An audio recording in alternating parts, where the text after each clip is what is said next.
if I wasn't in politics, I wouldn't know who to vote for. Because I'm someone who came from business, spent a long time trying to build business and prosperity. But I care about things like climate action. I care about things like refugees, and I have nowhere I feel that I want to go. And that's why I started as an independent, and that's why I'm taking this next step.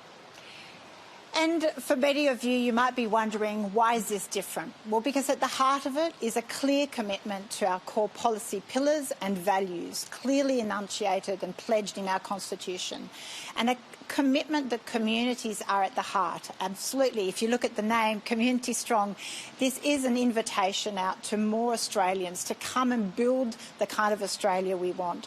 Those policy commitments are incredibly important.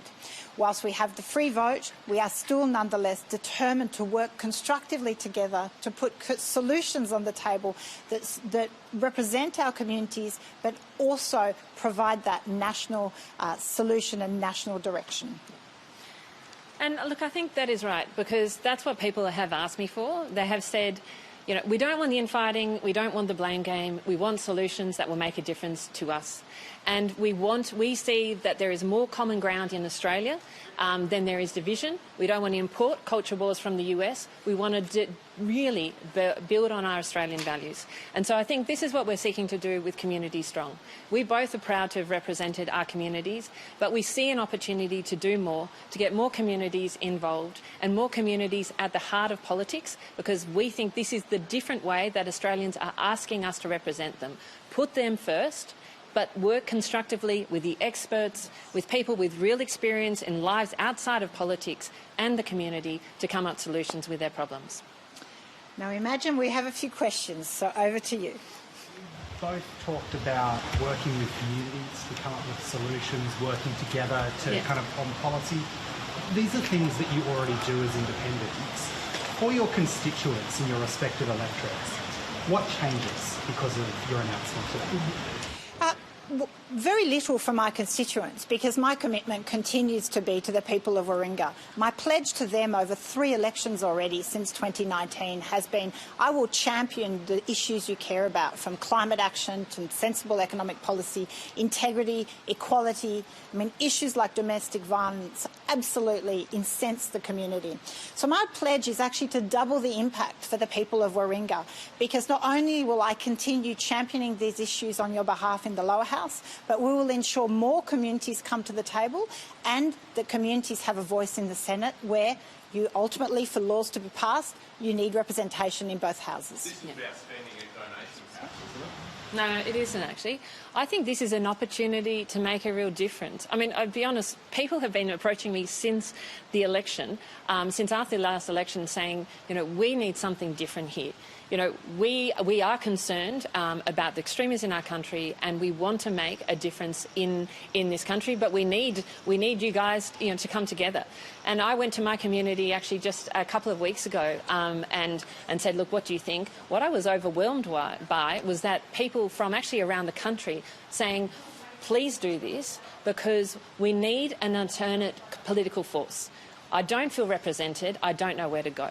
That's what people were telling me. And they were also saying, you know, we need help in these other parts of the country where it is hard to run as an independent. It is really hard. It's really intimidating to start by yourself from the ground up. But if we can provide them the support and the structure to give people the free vote, but at the same time enable them to work with others in a collaborative way, that's what people are looking for, and that's what I'm super excited about. Like other political parties in this place, will you be allowing individuals to sign up from the electorate to join Community Strong? Look, we will go through the detail. The Constitution is up on the website, communitystrong.org.au, for everyone to have a look. Now, not many political parties are so upfront about their intention to put community at the heart. Now, in terms of at the moment, no. The very point of being different is that the members are the elected members, to be directly responsible and answerable to those that put them in this place.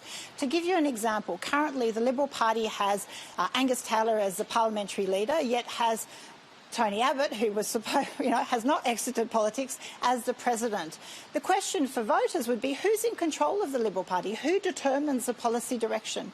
We don't have that. Community Strong will not have party power brokers behind the scenes. We won't have those kind of influence. It is a directly responsible, as we currently are as community independents, as Community Strong MPs, directly answerable to our communities. A couple of mechanical things, if I could. You said in interviews this morning in your statements, no leader for the party, free vote on issues, things like that.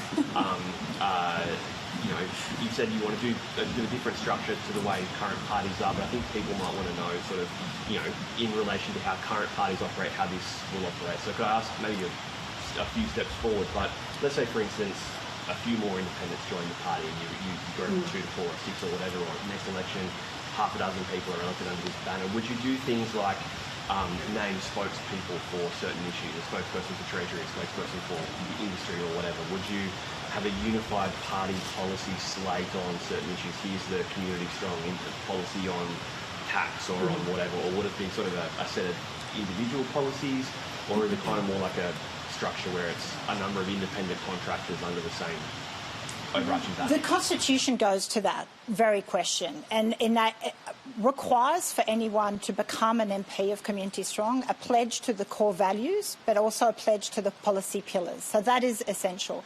Beyond that, it is a question of working at developing that policy. It also allows for portfolio or areas spokespeople on behalf of Community Strong, but every member will retain that free vote, that ability to speak out. Unlike the Labor Party, where they might be able to express their concerns internally, but are required to follow the party line and the caucus decision, there will be that freedom for Community Strong MPs. That is the vital piece of feedback we have received from our communities and support, that they want us to embed that in this new movement. Allegra, your Liberal opponent in 2025, Ro Knox, said to me that this move directly contradicts your position during the election, which demonised parties and stated that your very power and value came from being independent.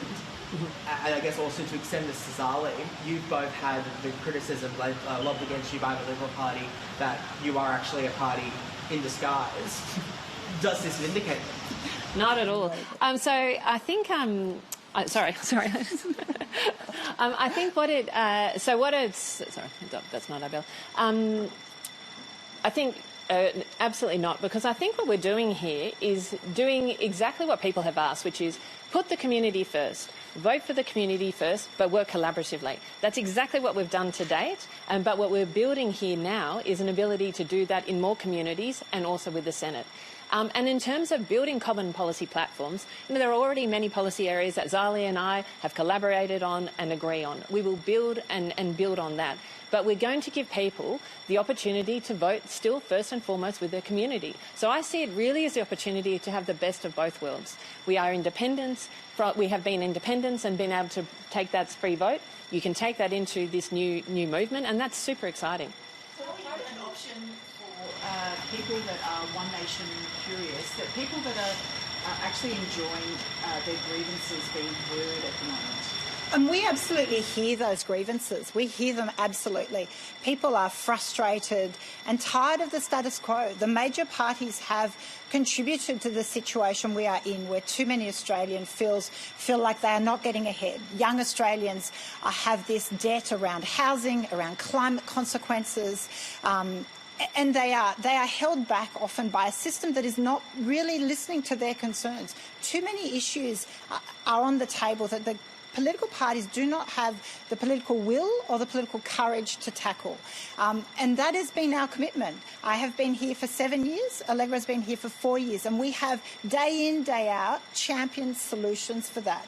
Community Strong is a capacity to amplify that capacity to impact those areas and more. We want to hear from the communities beyond our own who want a seat at the table, who want a voice that generally reflects them.